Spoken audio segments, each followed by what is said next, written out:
Back when I was a computer science student, I absolutely hated using external keyboards, especially mechanical keyboards. I hated the student that would come into class, whip out their mechanical keyboard, and just start typing away into a website that would measure their typing speed. From that day forward, I vowed to never become that person, and so I wasn't going to purchase a mechanical keyboard. But the more that I told myself that, and the more that I tried to push them away, the more they pulled me in close.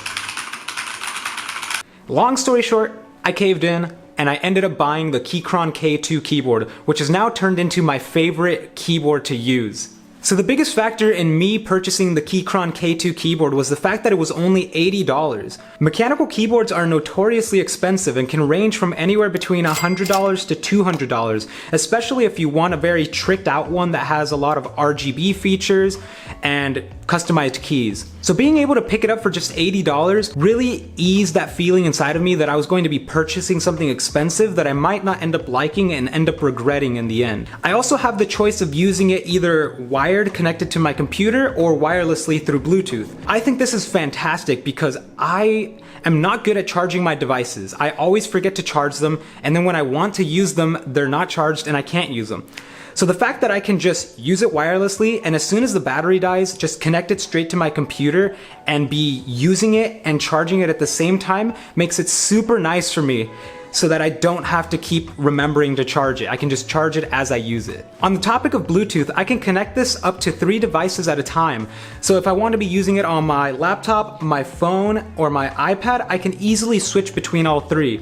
Now I usually use it only on my laptop, but in the cases where I'm doing something like writing code on my laptop and then having to fill out a worksheet on my iPad, I can seamlessly move between the two by just clicking on the Bluetooth button on the keyboard.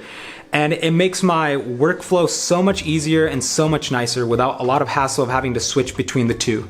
Another thing that I really loved about it was the fact that it has really chunky keys.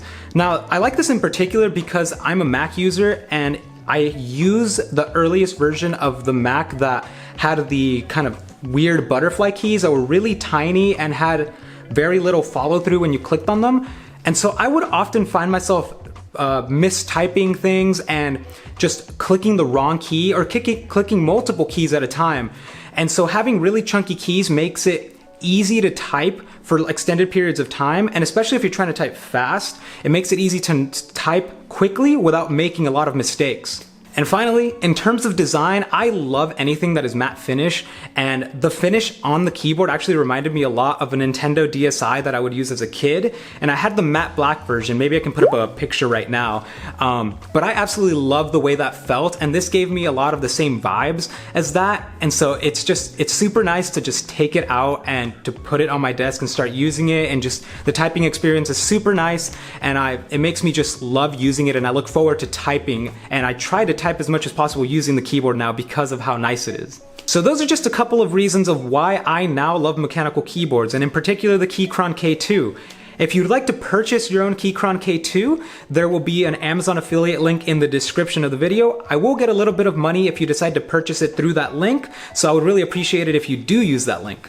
Also, don't forget to subscribe to my channel if you enjoyed the video. I'll be making a couple more videos in the coming weeks all about my software engineering journey, what it's like working at Amazon, and generally demystifying tech for the beginning software engineer, so you won't want to miss out.